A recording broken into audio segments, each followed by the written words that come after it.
오늘 우리에게 주시는 하나님 말씀은 요한복음 13장 15절에서부터 20절까지 말씀입니다. 내가 너희에게 행한 것 같이 너희도 행하게 하려 하여 본을 보였노라. 내가 진실로 진실로 너희에게 이르노니 종이 주인보다 크지 못하고 보냄을 받은 자가 보낸 자보다 크지 못하나니 너희가 이것을 알고 행하면 복이 있으리라. 내가 너희 모두를 가리켜 말하는 것이 아니니라.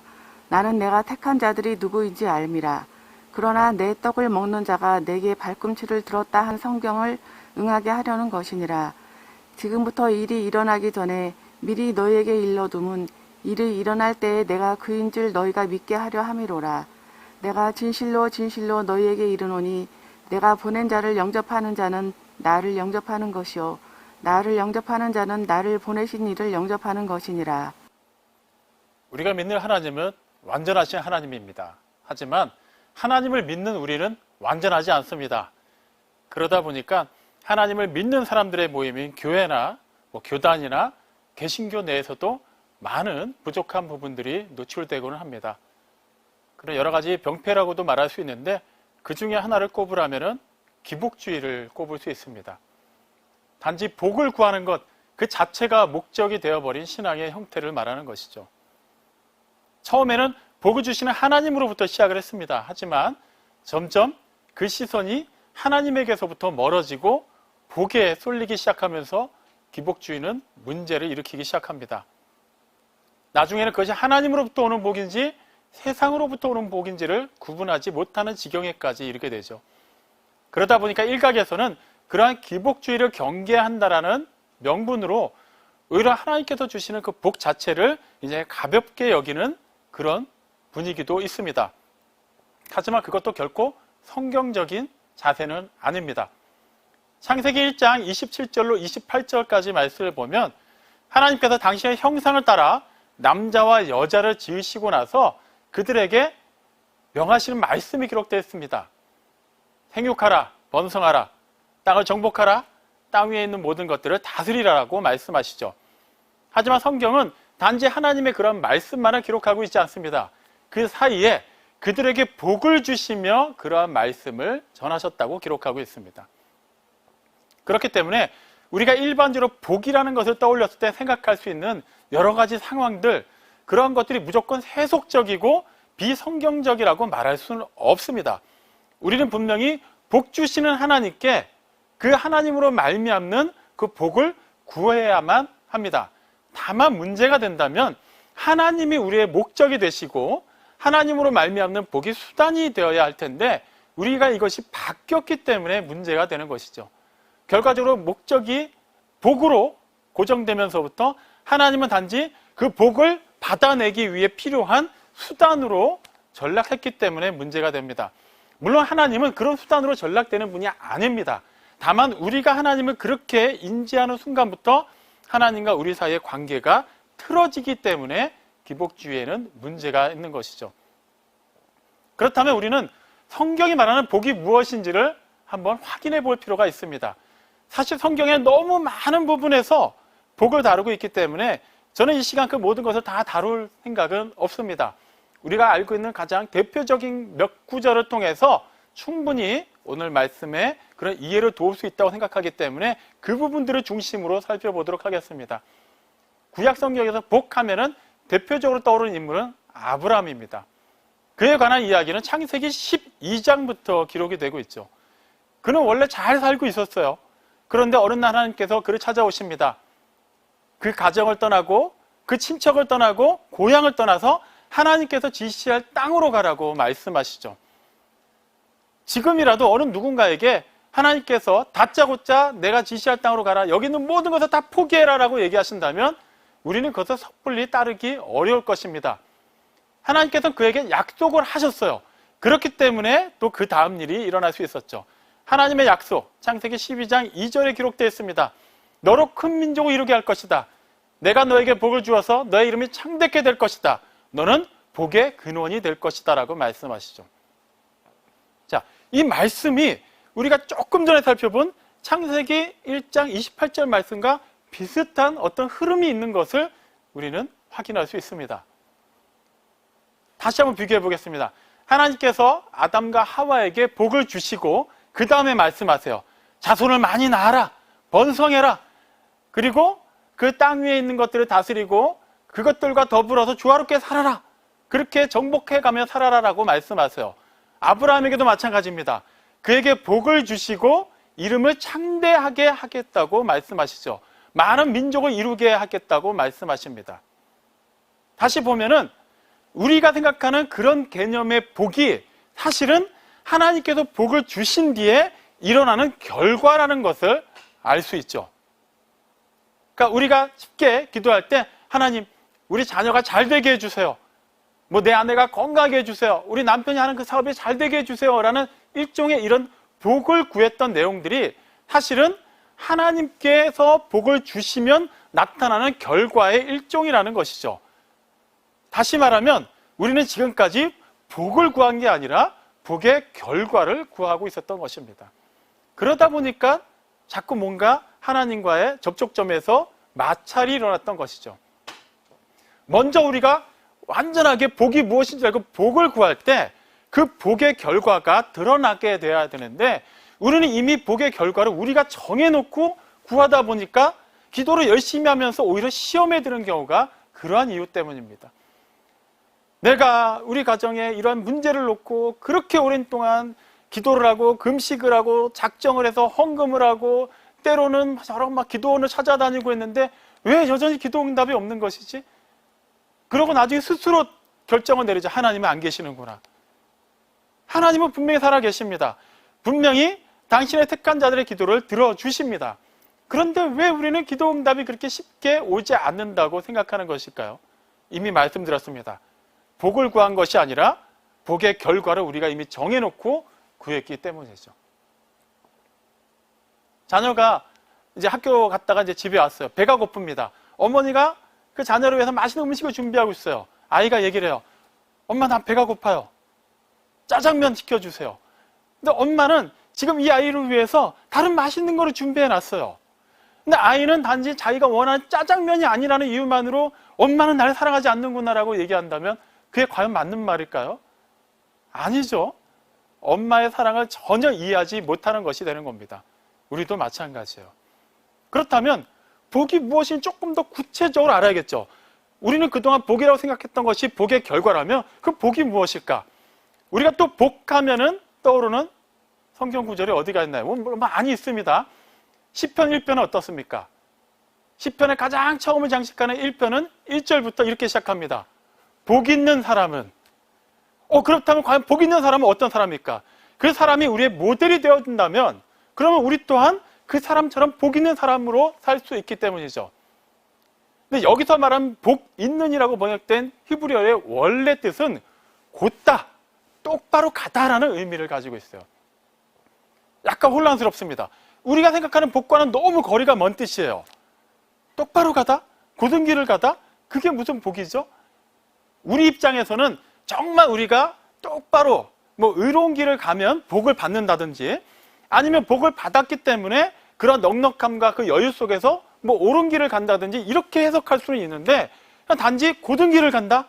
똑바로 간다? 그것이 성경은 복 있는 자, 복이라고 얘기하고 있어요.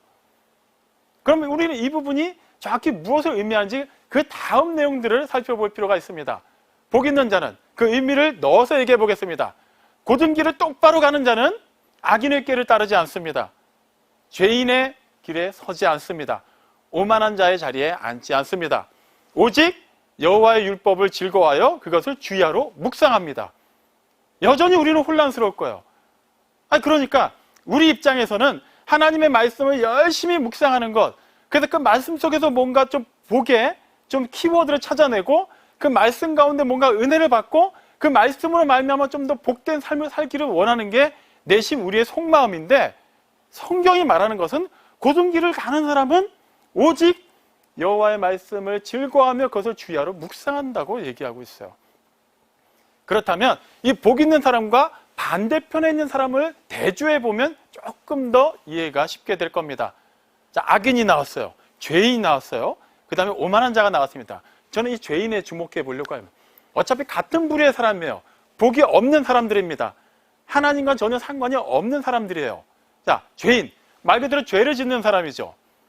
성경에서 죄라고, 그러니까 구약에서는 헤트라는 그 원어의 의미는 관역을 벗어나다라는 의미를 가지고 있습니다. 다시 말하면 애초에 조준을 바로 하지 않고 다른 곳으로 했기 때문에 화살이 관역을 향해서 날아가지 않았다라는 의미예요.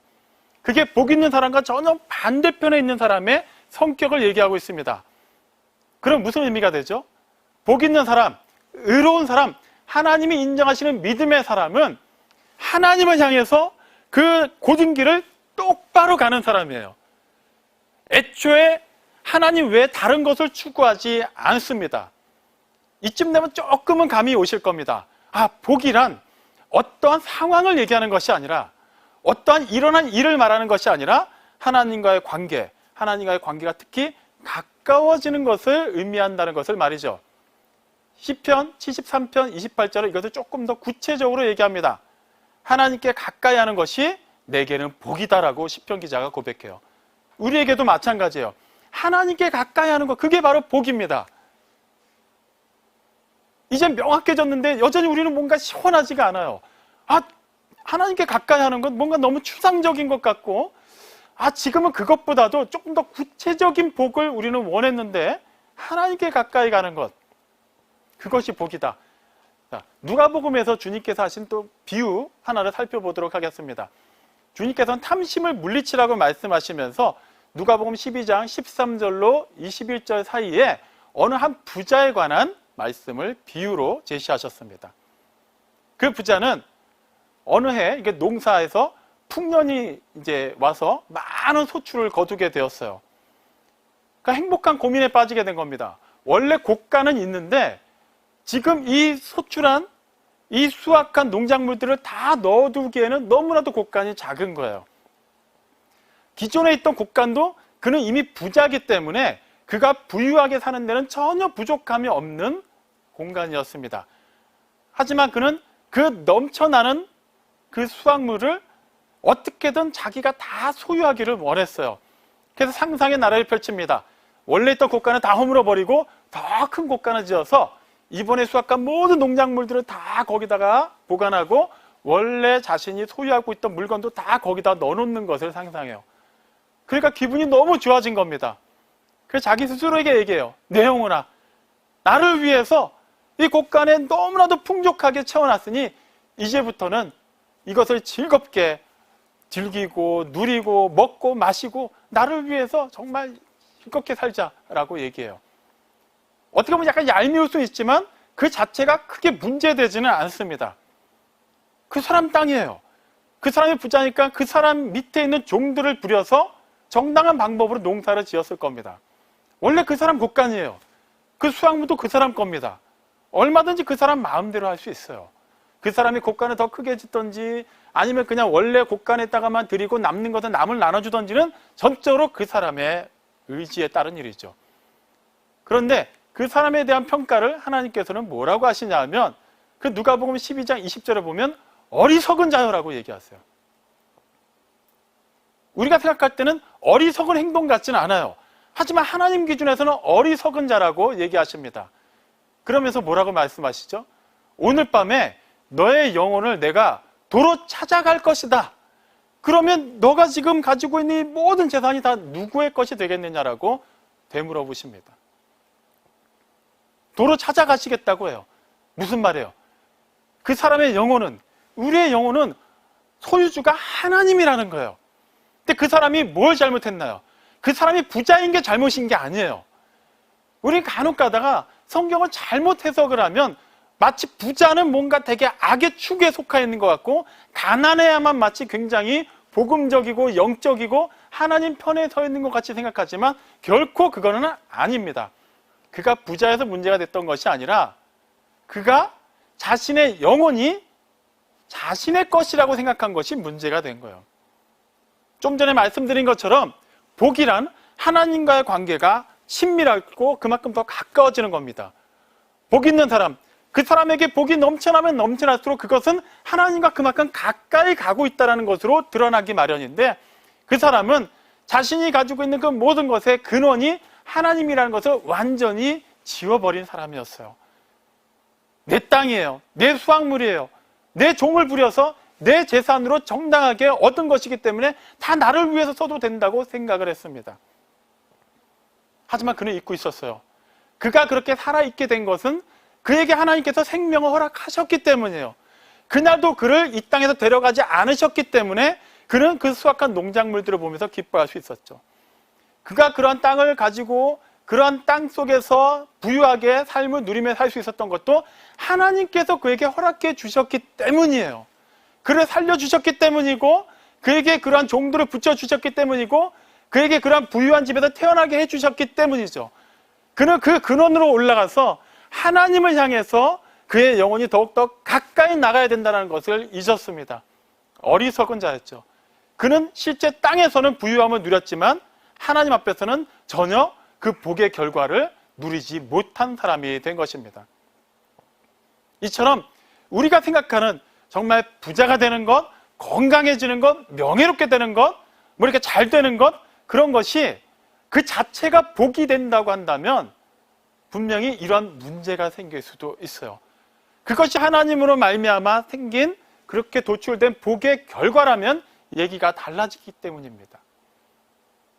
하나님으로 말미암은 복의 결과라면 때로는 부자가 말 그대로 복의 결과를 누리는 사람일 수도 있어요.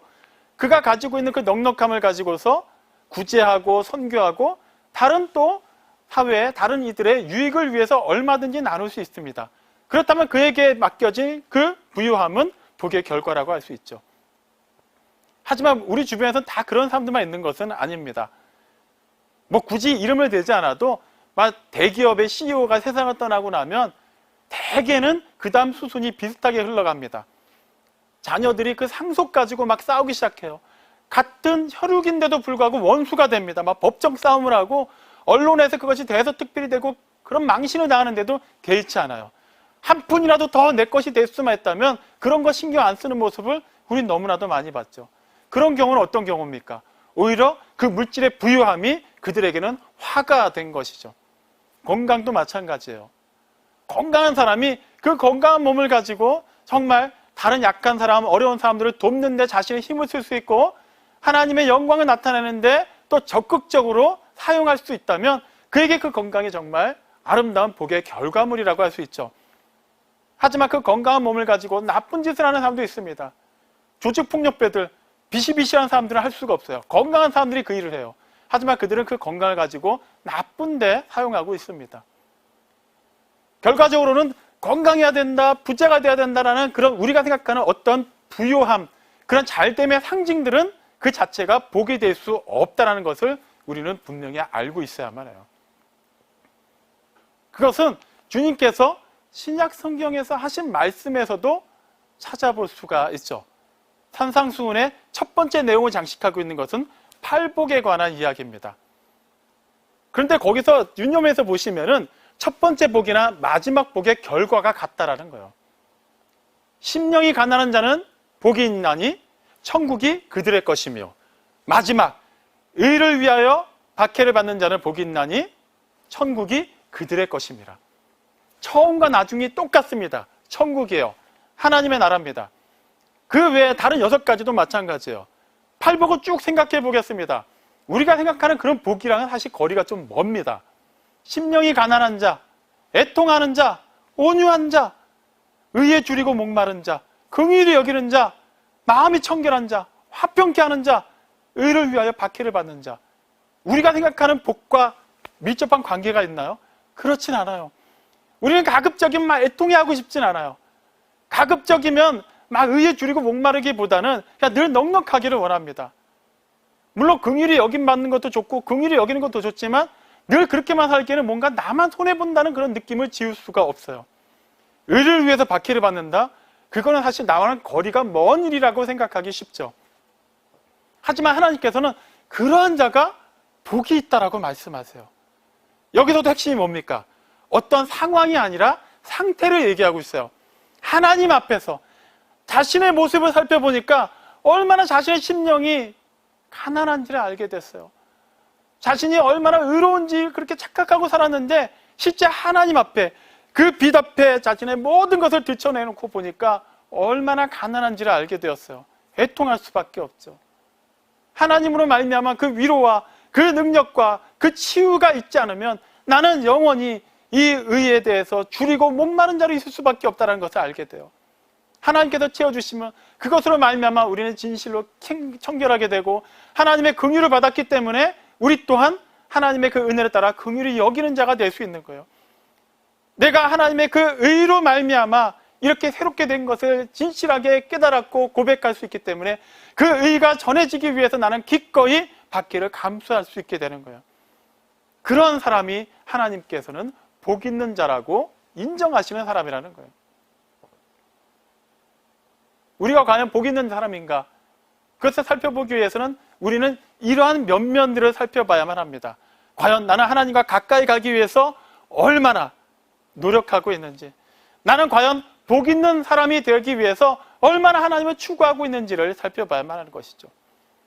주님께서 왜 제자들에게 나를 따르라고 말씀하셨을까요? 주님이 앞서가시는데 제자들이 주님을 따르지 않고 그대로 있다면, 아니면 반대로 다른 길로 가고 있다면 그만큼 주님과 거리가 멀어지기 때문이에요. 그 말은 곧 그만큼 주님과의 관계가 멀어지는 것을 의미합니다. 점점 복과는 상관없는 사람이 되는 것이죠. 그렇게 하면 나를 따르라는 것은 막연하게 십자가를 져라, 나처럼 고생을 해라라고 얘기하는 게 아닙니다. 복을 받으라고 얘기하는 거예요. 나를 받아라, 나를 인정해라, 나를 가까이 해라. 그래야만 나로 말미암는 복의 결과가 너희의 삶을 통해 드러날 것이다. 다른 것을 구하지 말고 나를 구해라라고 말씀하고 계시는 거예요. 우리 성경에서 이것을 해라, 이것을 하지 말라고 하면 그것을 자꾸 율법이라는 그 틀 안에 집어넣고 뚜껑을 닫으려고 해요.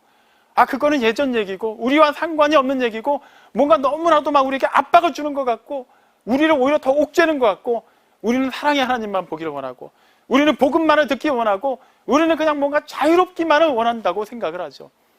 하지만 실제 하나님께서 무엇을 하라고 얘기하시는 것은 그 무엇으로 말미암아 하나님께 더욱더 나아오라고 초청하고 계시는 거예요. 우리에게 짐을 지우시는 것이 아니라 오히려 우리를 더욱더 귀하게 여겨주시고 계시는 겁니다. 왜 성경에서 기도하라고요? 왜 기뻐하라고 해요? 왜 감사하라고 해요? 아, 요즘 같은 때 우리가 정말 기뻐할 일이 막 넘쳐나고 있나요? 감사할 일이 막 그냥 막 쌓여 있나요? 사실 그렇지는 않잖아요. 그런데 왜 하나님께서 그렇게 무리한 것을 우리에게 요구하시는 것일까요? 절대 무리한 걸 요구하시는 게 아니죠. 기도할 수 있는 것? 여러분, 이게 얼마나 놀라운 특권인지 아십니까? 단지 기도하기 때문에 우리가 복을 받아서 그걸 얘기하는 게 아니에요. 갈멜산으로 무대를 한번 옮겨보겠습니다. 엘리야가 서 있습니다. 하나님의 사람 맞은편에는 바알 선지자 450명이 있어요. 그들이 먼저 기도를 하기 시작합니다. 열정적으로 기도했어요. 긴 시간을 기도했어요. 아주 광적으로 모든 에너지를 다 쏟아부어서 기도했습니다.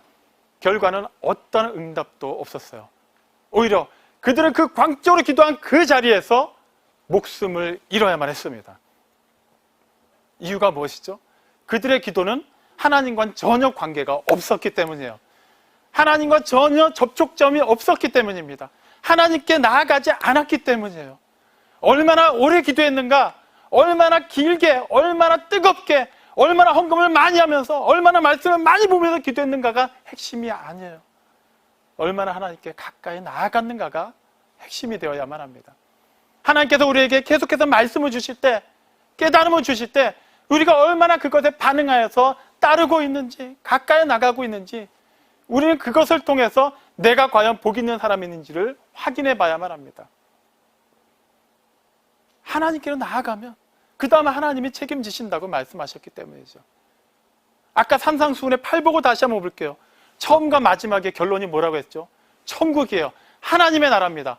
왜 주님께서는 복 있는 자들, 결과적으로 그들이 하나님의 나라에 속했다라고 말씀하시는 것으로 마침표를 찍으셨을까요? 하나님의 나라, 말 그대로 하나님의 통치입니다. 하나님의 통치 안에 거한다는 것은 하나님의 그 절대적인 모든 주권을 인정하고 하나님께서 이루시는 그 일에 전적으로 순종하고 따르겠다라는 거예요. 좀 더 쉽게 표현하면 하나님께 그만큼 가까이 나가겠다라는 거예요. 하나님께 붙어 있겠다라는 거예요. 내가 나를 통치하게 하지 않고 세상의 그런 모든 시류가 나를 이끌어가게 하지 않고 하나님께만 내가 따라가겠다라는 거예요. 그 사람이 복 있는 사람이에요. 그 사람에게는 이미 임한 하나님의 나라, 그리고 영원히 들어가게 될 하나님의 나라가 허락되는 것입니다. 아브라함에게 하나님이 찾아오셔서 너는 복의 근원이 될 거라고 말씀하셨죠. 아브라함이 그 얘기 듣고 나서 가만히 있었나요? 많은 민족을 이루게 하신다고 하니까 내가 가만히 있으면 하나님이 알아서 하시겠지라고 생각했나요? 그러지 않았어요. 창세기 12장 4절 말씀 보면 하나님의 말씀이 끝나자마자 아브라함이 어떻게 반응했는지가 기록되어 있습니다. 그가 하나님의 말씀을 따라갔다라고 되어 있어요. 그 복이신 하나님께 그는 최대한 가까이 갔습니다. 비록 그의 삶을 보면 오점이 많아요. 그의 삶만을 놓고 보면 분명히 부정적인 모습도 드러납니다. 그럼에도 불구하고 하나님께서 그를 믿음의 조상으로 삼아주셨어요. 그는 비록 넘어졌지만 넘어진 그 자리에서 하나님을 떠나지 않았어요. 인정하고 자신의 그런 심령이 얼마나 부패되고 가난한지를 알고 애통해할 줄 아는 사람이었어요. 그리고 다시금 일어나서 하나님께로 나아간 사람이었어요. 복 있는 사람, 하나님의 사람은 반드시 이러한 자세를 가지고 하나님 앞에 서야만 합니다. 특히 주님을 따르는 제자라면 더 말할 것도 없겠죠. 주님께서 계속해서 우리가 지금 살펴보고 있는 내용은 잡히시기 전날 밤 일어났던 일입니다. 제자들과 함께 식사를 나누시는 자리에서 갑자기 대야에 물을 담아 오셔서 제자들의 발을 씻어 주셨죠. 그 이전에 어떤 일이 있었나요? 성찬 예식을 거행하시고 그것을 제정하셨어요. 앞으로는 이것을 행하여라. 그리고 이것을 행할 때마다 나를 기념해라라고 얘기하셨어요. 단지 그냥 예수님을 기억하라는 것이 아니라 왜 이 땅에 하나님의 아들이 인간의 몸을 입고 오셨어야만 했는지, 왜 그분이 그렇게까지 희생을 하셔야만 했는지, 왜 그렇게까지 낮아지셔야만 했는지를 생각하라는 것이죠. 그런데 그들은 그것을 알고 있었나요? 전혀 이해하지 못했어요. 오히려 그들은 세속적인 복에 모든 것이 빼앗겨 있었습니다.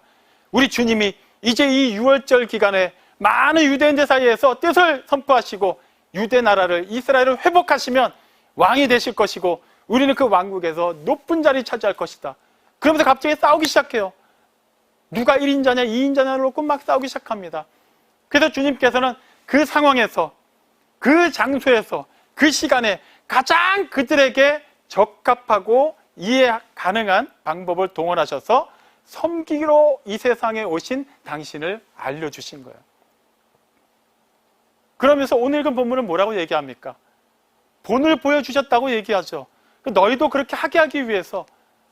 그런데 그 다음에 17절 말씀 보면, 요한복음 13장 17절 말씀 보면 너희가 이것을 알고 행하면 복이 있으리라라고 말씀하세요. 무작정 따라하는 것이 능사가 아니라는 거예요. 그들이 그냥 그대로 이것을 행하라, 그러면 복이 있을 것이다라고 얘기했다면 그들은 아마 주구장창 모여서 성찬식만 하고 서로 발만 씻어주고 있었을 거예요. 좀 전에 말씀드린 것처럼 지금 그 장소에서, 그 시간에, 그 상황 가운데서는 가장 적합한 방법이 제자들의 발을 씻어주는 방법이었을 뿐이지 곧 발을 씻어주는 그 행위 자체만이 가장 중요하다고 말씀하신 게 아니에요. 우리는 이것을 자꾸 놓칩니다. 그러다 보니까 성경에 기록된 말씀들을 자꾸 문자적으로만 기계적으로 받아들이려고 해요. 그 의미를 자꾸 잊어버리고 그것을 그냥 습관적으로만 따라가다 보니까 우리 스스로가 은혜를 받지 못하죠. 당연히 우리는 복과는 점점 거리가 멀어진 상태에서 우리가 행하는 그 행위를 가지고 의의 기준을 삼기 때문입니다. 주님께서 이 세상에 오셔서 하나님의 아들이 인간의 몸을 입고 오셔서 그 잡히시기 전날 제자들 앞에서 자세를 낮추시고 그 당시 가장 낮은 위치에 있는 노예가 하는 일을 하심으로 말미암아 제자들의 발을 씻어주시는 행위, 그것은 무엇을 상징하고 있습니까? 물론 섬김이죠. 희생이에요. 또 다른 의미가 무엇입니까? 오늘 주님께서 하신 그 말씀에 비추어서 말한다면 주님이 직접 복으로 그들에게 더 가까이 가신 거예요. 그들 그 수준에서는 복이 뭔지를 알지를 못해요. 복의 근원인 주님께로 가까이 나올 생각이 없어요. 몸은 주님 바로 옆에서 같이 식사를 하고 있지만 그들의 마음속은 여전히 주님과는 너무나도 먼 거리에 떨어져서 각기 그릇된 제갈길로 가고 있었어요. 사랑이 많으신 우리 주님께서 직접 그들에게 더 가까이 다가가신 겁니다. 그리고 너희도 이것을 알고 행하면 복이 있다고 말씀하세요. 우리에게도 말씀하고 계세요. 단지 성찬식을 제정하셨으니까 성찬식을 하고, 제자들의 발을 씻어주셨으니까 어떤 프로그램 때 서로 세족식을 행하고, 전도하라고 하니까 전도하고, 말씀 보라고 하니까 말씀 보고, 기도하라고 하니까 기도하고, 이런 것은 더 이상 우리에게 의미가 없어요. 기도 열심히 해서 복을 받나요? 말씀을 많이 받아서 복을 받나요? 엄밀히 말하면 그거는 아닙니다. 사실 시간이 많으면 기도 많이 할 수 있어요. 돈이 많으면 헌금 많이 할 수 있어요. 인맥이 풍부하면 전도 쉽게 할 수 있습니다. 체면 때문에라도 할 수 있어요. 내가 교회에서 집사고 권사고 장로인데 목사인데 전도사인데 아유 내가 이만큼 시간이 있으니까 그만큼 더 하지 뭐 얼마든지 할 수 있어요. 하지만 하나님께서 원하시는 것은 우리의 그런 기계적이고 행위에 입각한 그런 열심이 아니죠. 정말 하나님을 추구하고 하나님께 가까이 나아가고 있는지를 주님께서는 지켜보고 계십니다. 우리 스스로에게서 나오는 것이 아니에요. 요한복음 15장에서 유독 많은 비유 가운데서도 왜 주님께서는 당신을 가리켜 포도나무라고 하시고 제자들을 가리켜 따르는 자들을 가리켜 가지라고 하셨을까요? 너희가 내 안에 내 말이 너희 안에 거해야만 너희가 열매를 많이 맺는다라고 말씀하시기 위해서요. 우리가 그 복의 근원이 되신 주님 안에 온전히 내주해야만, 그리고 주님이 또 우리 안에 그 말씀으로 내주하셔서 그렇게 상호 내주해야만 우리에게서는 그 복의 결과가 하나님이 기뻐하시는 성령의 열매로 맺힌다라는 것이죠. 우리는 그런 것 다 필요 없고 일단 내가 원하는 일이 이루어지고 나면 그것을 바탕으로 해서 내가 하나님을 위해서 뭔가를 하겠습니다라고 얘기해요. 사실 우리가 하나님을 위해서 할 수 있는 것은 아무것도 없습니다. 전적으로 하나님께서 우리를 위해서 그분의 그 긍휼을 여기시는 은혜로 긍휼을 여기시고 우리를 구원하시고 우리를 이끌어주시고 우리를 부하시고 우리를 영원한 당신의 나라로 인도해 주시는 것이지, 우리가 무엇을 해서 하나님이 그것을 인정해 주셔서 우리를 자녀 삼아 주신 것이 절대 아니에요. 우리가 충분히 복을 받을 만해서 복을 받는 것도 아니고, 우리 스스로가 복을 받을 수 있는 확실한 방법을 알고 그 방법을 동원했기 때문에 하나님께 인정받은 게 아니에요. 복이신 하나님, 그 하나님을 인정하고 하나님 앞에 그대로 나아갔기 때문에 하나님이 그 믿음을 보시고 우리에게서 당신이 예정하신 그 복의 결과들을 이뤄가게 하시는 겁니다. 사랑하는 성도 여러분, 복 있는 사람이 되기를 원하십니까? 그렇다면 하나님을 추구하십시오. 하나님을 더욱더 가까이 하십시오. 우리에게는 분명히 기록된 하나님의 말씀이 있습니다. 하나님께 가는 그 곧은 길, 그 길을 똑바로 가기 위해서 어떠한 것도 아닌 그 길을 만드시고 그 모든 것의 과정을 하시고 최종 목적지를 가장 정확하게 하시는 하나님께서 세워주신 이정표인 말씀이 있습니다. 그리고 그 말씀을 깨달아 알 수 있도록 그 어둠 가운데 빛을 비춰주시는 성령님이 우리와 함께 하십니다. 하나님 보좌 우편에서 우리를 대신해서 계속해서 중보하고 계시는 예수님이 계시고 그 기도를 들으시고 우리를 긍휼히 여기시고 우리에게 복의 결과물로 충만하게 채워주시는 사랑이 많으신 하나님 아버지가 계십니다. 주님을 추구하십시오. 하나님께로 나와 있는 그 곧은 길을 똑바로 가시기 바랍니다.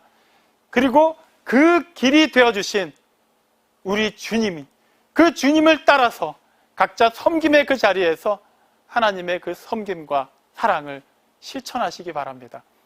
그것이 정말 우리에게 주신 그 복의 결과를 누리고 그 복의 결과를 더욱더 신실하고 아름답게 증거하는 그런 하나님의 하나님을 기쁘시게 하는 믿음의 결과들이 됨을 결코 잊지 마시기 바랍니다. 우리는 하나님의 작품입니다. 하나님의 작품이므로 우리를 통해서 우리를 만드신 하나님의 손길과 그 의도가 선명하게 드러나야 되는 것, 그것은 우리에게 맡겨진 사명이라는 것을 결코 잊지 마시기 바랍니다. 하나님을 더욱더 가까이 하시고 우리에게 주신 그 말씀을 또 묵상하고 듣고 그렇게 하나님께서 기뻐하시는 그 길을 갈 때 우리 각 사람은, 포에마 우리 교회는 하나님 앞에서 진실로 복 있는 사람이 될 것입니다. 기도하십니다.